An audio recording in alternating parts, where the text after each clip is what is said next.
नमस्कार प्यारे बच्चों, बहुत बहुत स्वागत है आप लोगों का सिंपल एजुकेशन में। दोस्तों, आज की इस वीडियो में हम लोग बात करेंगे कक्षा 10 की 3 दिसंबर की 3 जनवरी की सामाजिक विज्ञान की वर्कशीट नंबर 57 के बारे में। यह है वर्कशीट लोकतांत्रिक राजनीति नामक पाठ्य पुस्तक से ली गई है और इसमें राजनीतिक दलों के बारे में बातचीत की गई है। तो चलिए देखते हैं कि क्या जानकारी दी गई है आज की इस वर्कशीट में राजनीतिक दलों के बारे में, और उसके बाद जो सवाल इस वर्कशीट में पूछे गए हैं एक एक करके हम उन सवालों के जवाबों को जानेंगे। राजनीतिक दल का अर्थ एक ऐसा संगठित समूह जो चुनाव लड़ने और राजनीतिक सत्ता प्राप्त करने के उद्देश्य से काम करती है, राजनीतिक दल कहलाता है। राजनीतिक दल के 3 प्रमुख हिस्से होते हैं: नेता, सक्रिय सदस्य और अनुयायी या समर्थक। राजनीतिक दल के कार्य: चुनाव लड़ना, सरकार बनाना व चलाना, विपक्ष की भूमिका, कानून बनाने में महत्वपूर्ण भूमिका, जनमत का निर्माण। राजनीतिक दलों की आवश्यकता: राजनीतिक दलों की आवश्यकता अनेक कारणों से पड़ती है, जिसमें प्रमुख निम्नलिखित हैं: प्रतिनिधित्व पर आधारित लोकतांत्रिक व्यवस्था के लिए, देश के प्रति उत्तरदायी सरकार के लिए आवश्यक, सरकार की नीतियों पर अंकुश लगाने के लिए, सरकार का समर्थन करने एवं उस पर अंकुश रखने हेतु, और जब समाज बड़े और जटिल हो जाते हैं तब उन्हें विभिन्न मुद्दों पर अलग अलग विचारों को समेटने और सरकार की नज़र में लाने के लिए राजनीतिक दलों की ज़रूरत होती है। तो प्यारे बच्चों, ये राजनीतिक दलों के बारे में आज की वर्कशीट नंबर 57 थी।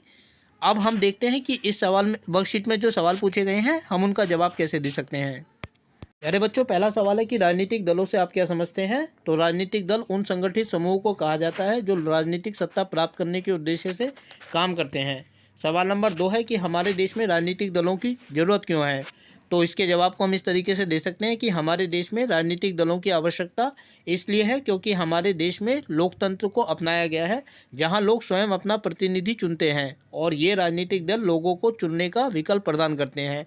अर्थात हमारे देश में लोकतांत्रिक राजनीतिक व्यवस्था को अपनाया गया है और हर 5 साल के बाद चुनाव होते हैं। लोग अपनी मर्जी के, अपने पसंद के नेता को चुनते हैं, लेकिन चुनेंगे कैसे? क्योंकि ये राजनीतिक दल अपने राजनेताओं को चुनाव में उतारते हैं और जनता जिस नेता को भी सबसे अधिक पसंद करती है उसी को वोट देकर विजयी बनाती है। इस प्रकार ये राजनीतिक दल लोगों को अपने नेता चुनने का विकल्प प्रदान करते हैं, इसलिए हमारे देश में लोकतांत्रिक राजनीतिक दलों की आवश्यकता है। सवाल नंबर 3, जो कि इस वर्कशीट का आखिरी सवाल है, वो है राजनीतिक दलों के कार्यों की व्याख्या कीजिए। तो राजनीतिक दल अनेक कार्य करते हैं, जिनमें पहला है चुनाव लड़ना। तो सबसे महत्वपूर्ण कार्य जो होता है उनका चुनाव लड़ना ही होता है, क्योंकि ये चुनावों के माध्यम से सत्ता प्राप्त करने का प्रयास करते हैं और जब इनको जीत मिल जाती है तो 5 वर्षों तक ये लोग सरकार चलाने का काम करते हैं। दूसरा है सरकार बनाना व चलाना, और तीसरा है विपक्ष की भूमिका निभाना।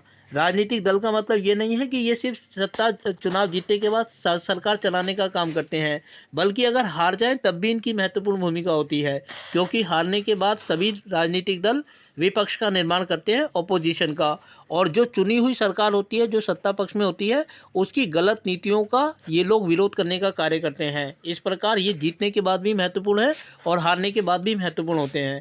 चौथा है कानून बनाने में महत्वपूर्ण भूमिका निभाना, अर्थात जो देश को चलाने के लिए कानून होते हैं उनको बनाने में भी यह राजनीतिक दल महत्वपूर्ण भूमिका निभाते हैं। और अंतिम है जनमत का निर्माण करना, अर्थात चुनावों के समय ये लोग महत्वपूर्ण भूमिका निभाते हैं और जनमत का निर्माण करते हैं। तो प्यारे बच्चों, ये आप लोगों की आज की कक्षा 10 की सामाजिक विज्ञान की वर्कशीट नंबर 47-57 थी, जिसमें हमने राजनीतिक दलों का अध्ययन किया। उम्मीद करता हूं कि आप लोगों को वीडियो अच्छी लगी होगी, और साथ ही आपसे अनुरोध करता हूं कि यदि वीडियो अच्छी लगी तो वीडियो को लाइक और चैनल को सब्सक्राइब जरूर करें। इसके अलावा आगे आने वाले अन्य दिनों में अन्य वीडियोस को देखने के लिए जुड़े रहें मेरे साथ मेरे इस यूट्यूब चैनल पर, जिसका नाम है सिंपल एजुकेशन। फिलहाल आप लोगों से विदा लेना चाहूँगा। वीडियो को देखने के लिए आपका बहुत बहुत धन्यवाद।